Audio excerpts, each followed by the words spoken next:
Hey everyone, today's video we will be reacting to how I tricked myself into believing I could. Let's check it out. Hi my friends, welcome to this video.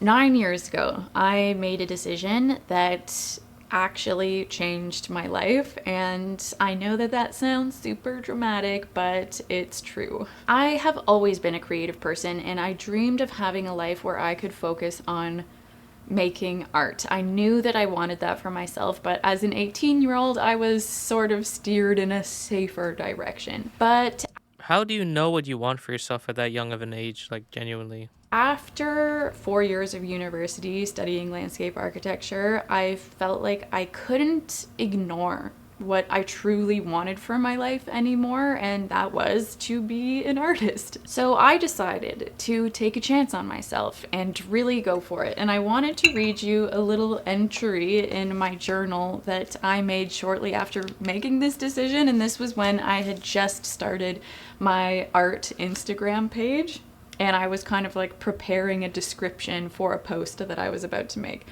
So I said, I thought I would take this opportunity to introduce myself and my situation.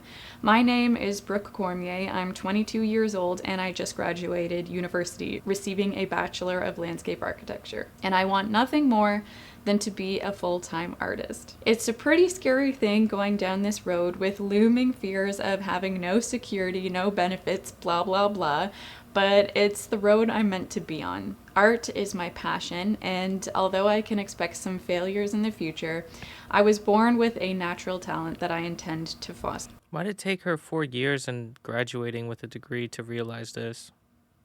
My ideas of natural talent have since evolved. I'll use this Instagram page to document my progress on this Wait, so is she not using landscape architecture on anything? journey. I have much to learn and there will be lots of experimenting to do. Please feel free to tell me what you think of my work. The I fuck? would appreciate the likes and comments. Time to get started. And this is honestly really surreal to read, and it makes me a little bit emotional thinking about it because I just have to be really thankful to my 22-year-old self for actually taking the leap and doing this. Okay, get it together. Oh. Obviously, like, people are emotional over different things, but if you get emotional over something like this, Um,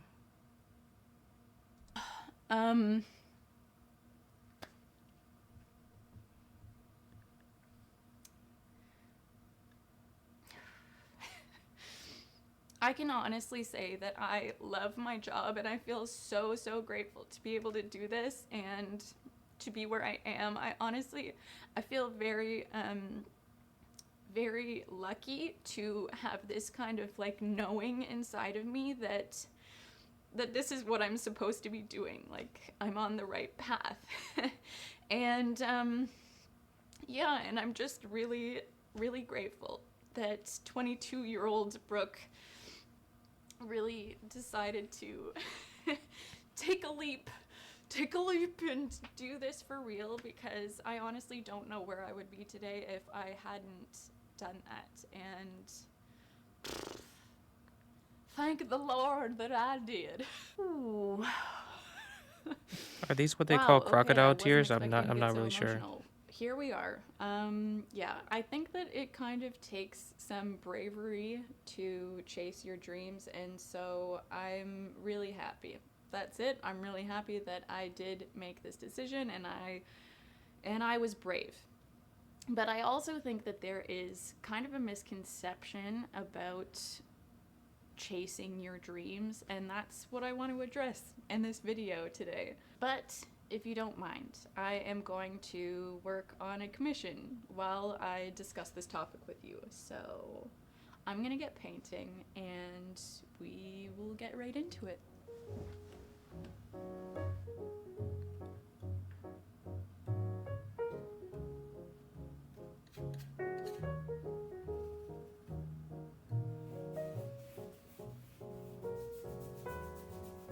When it comes to chasing your dreams, people often say things like, you just have to want it bad enough.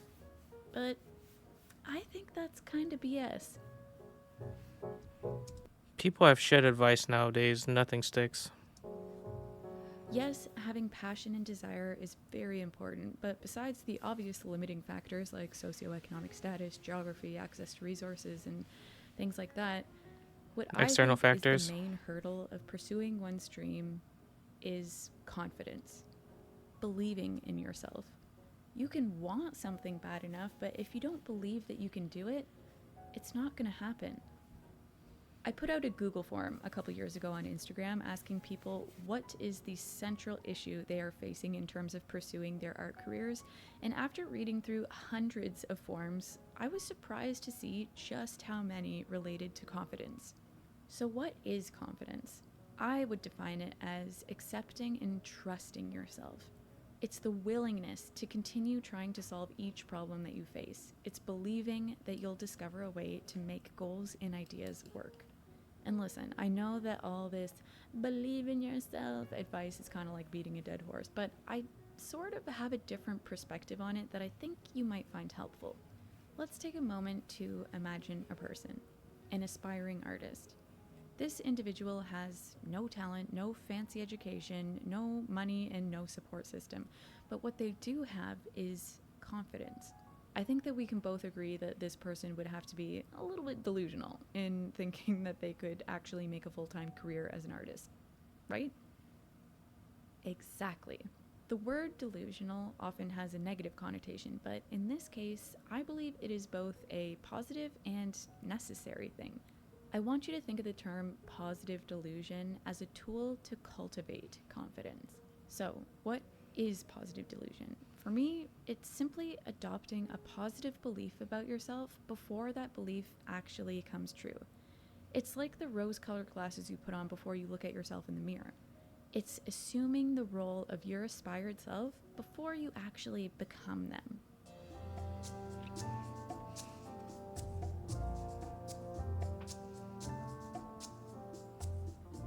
When I started my art career, I didn't have any of the answers. I had never taken an art lesson in my life. I didn't have the slightest clue on how to run a business, market my work, build a website, ship a painting, nothing. From a rational point of view, I wasn't really equipped to tackle any of the obstacles ahead of me. But I was delusional enough to bet on myself anyway. I knew I wasn't a natural born entrepreneur, Picasso, or problem solver. I adopted the belief that I was. I embraced positive delusion, and that was the first step in building my self confidence. I guess the first step is no one will ever be ready, and that's where you should build your confidence in the first place. I'm kind of scared with the word delusion because this can always backfire and believing in yourself and like what if you don't make it? And I'm not saying don't make it before you even try because then obviously the scenario becomes you overthink and are scared to even try something new because you will fail inevitably. I'm ultimately saying that because delusion is really what comes from like believing in something that's just not real.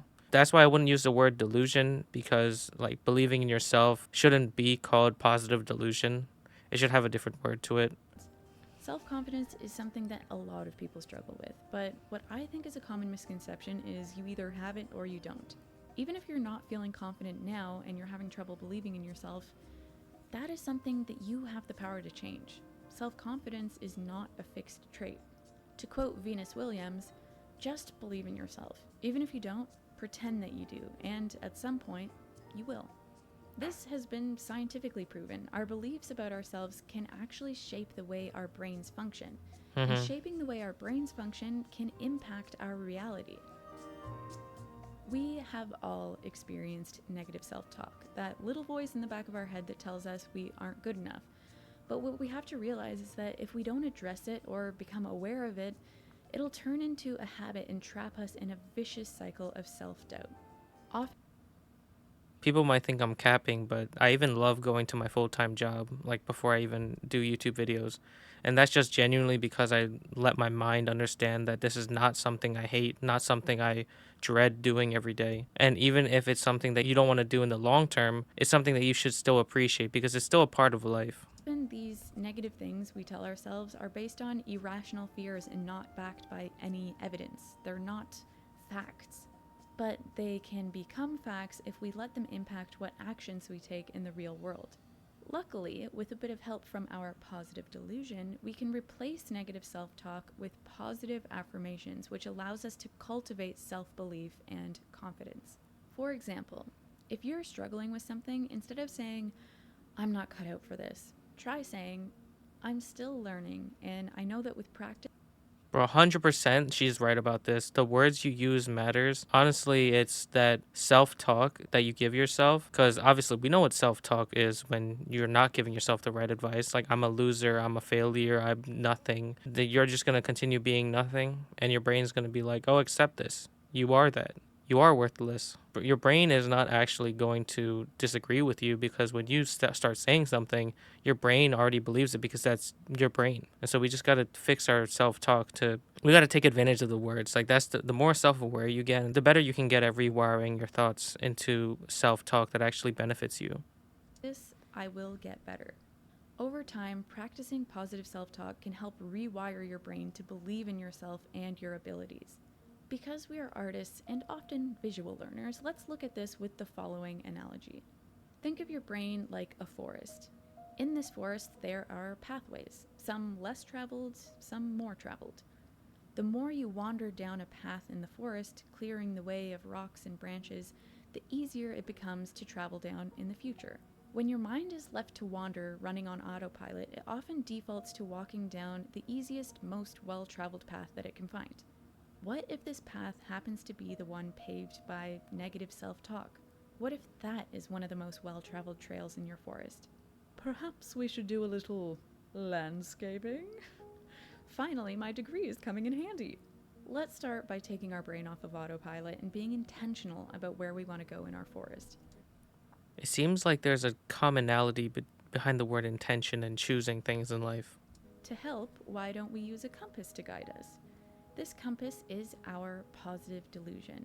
What this means is that after we recognize that we are walking down this negative path, in other words, acknowledging our negative self talk, we then realize it's time to pull out our positive delusion compass and use it to point us in the right direction. It says, hold up. This is not the right path for you. This path is for losers. You are an unstoppable superstar, and superstars take this path.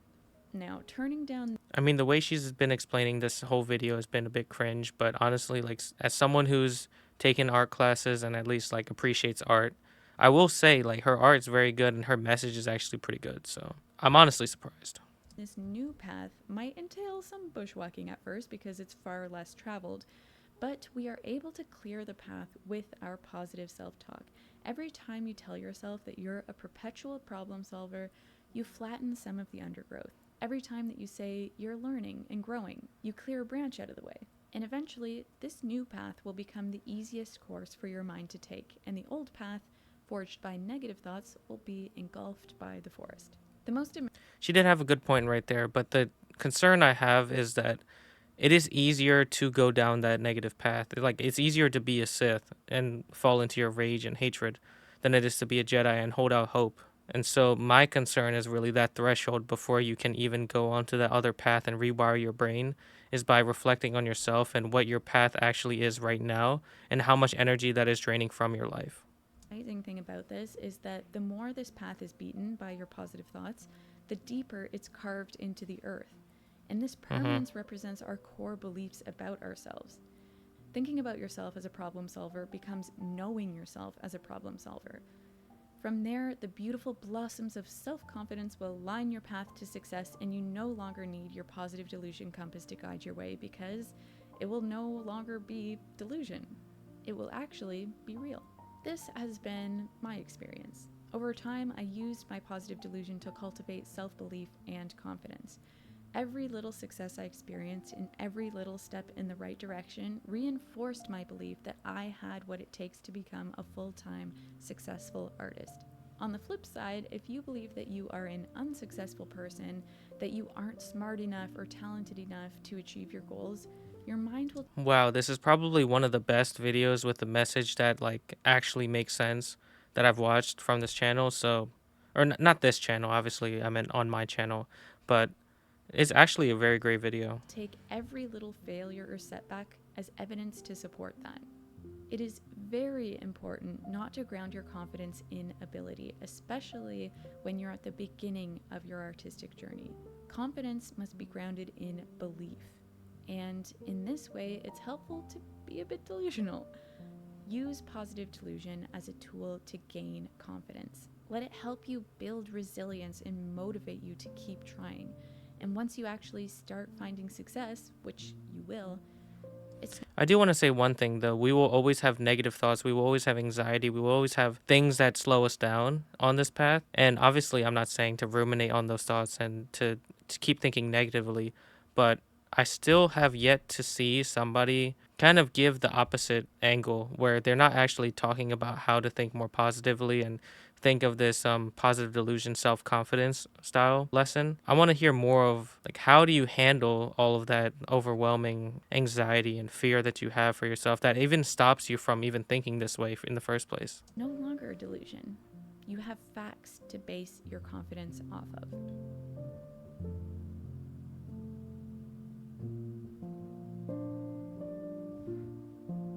I guess you got to just start, but I mean, like we definitely need to have some threshold that we have to overcome first before we can even have self-confidence in ourselves.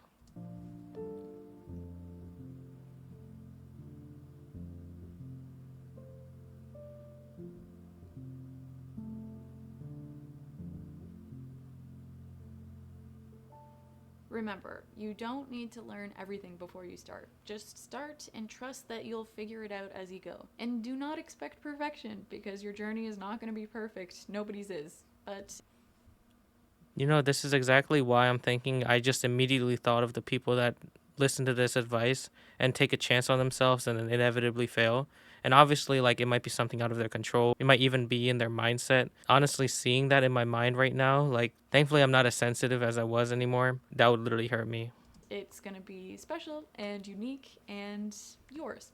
Not everyone's going to make it out, is what I'm trying to say. So, to end off this video, I just want to remind you to pay close attention to the conversations that are going on in your head and observe the stories that you're telling yourself. If you find that you're having negative self talk, recognize it, acknowledge. Like I said, finally, one of the first people to actually talk about like a mental advice to your thoughts and like how to rewire your brain. There are so many people that just give this blanket advice, just get better at this or be better, go to the gym. It's like these are all physical values. Like this is someone that's finally talking about like mental energy and how we can utilize it. It and then whip out that positive delusion compass and steer I still don't yourself like the down the term right positive path. delusion, You but can clear the path with your positive thoughts and that's just remember me. to show yourself compassion. This is going to take a lot of practice, but I promise you it's worth it. So my friends, thank you so much for joining me. And when she says it's going to take a lot of practice, I mean, you should take a chance on yourself. Like, let's be real. Do you want to take a chance on yourself now when you have plenty of years left to live, where you can build the foundation of your life with all this practice and reflecting? Or do you want to look back on your life when you had no self-confidence with yourself to even start something that you wanted to do? Today. I hope that you enjoyed this topic and I hope that you enjoyed the painting that I made. I thought it was such a cute and wholesome scene and it was also really satisfying for me to whip out my tiny little brushes again. Feel free to share any thoughts that you may have in the comment section and consider subscribing to my channel if you have not already. What I would love is if this video leaves you feeling a little more positive and a little more confident than when you got here. Then I would consider this a mission accomplished. So I hope that you have a wonderful rest. Honestly, this was a great video. She didn't teach me anything I didn't already know, but the message that she had and the painting that she had, like, usually when you hear anyone that goes into art or they majored in art in college, you're like, okay, you pretty much cooked your life. But the thing is that she learned how to build her platform, even like start on Instagram and take a chance on herself. That's what really matters in someone's life. And ultimately, I did see the crying in the beginning and like her looking back on her journey. And now I'm starting to realize like this just basically showing how much it meant to her. But obviously, like when I first started the video, I was like, okay, this is gonna be one of those people. But then when you keep putting people into categories, you won't see the full picture, which is the full painting, the full video. And honestly, this was one of the best videos I've seen on mental health, like how we should handle like rewiring our brain to be more confident in ourselves. It definitely is something that her audience that filled out those Google Forms would actually get some value from. So overall, this video was enjoyable. I'll leave the original video in the description below. Thank you all for watching. I'll see you on the next one. Peace. If you want a place to reflect, ask questions, share ideas, or talk with people who are trying to live their life intentionally, you can join my Discord server in the description below.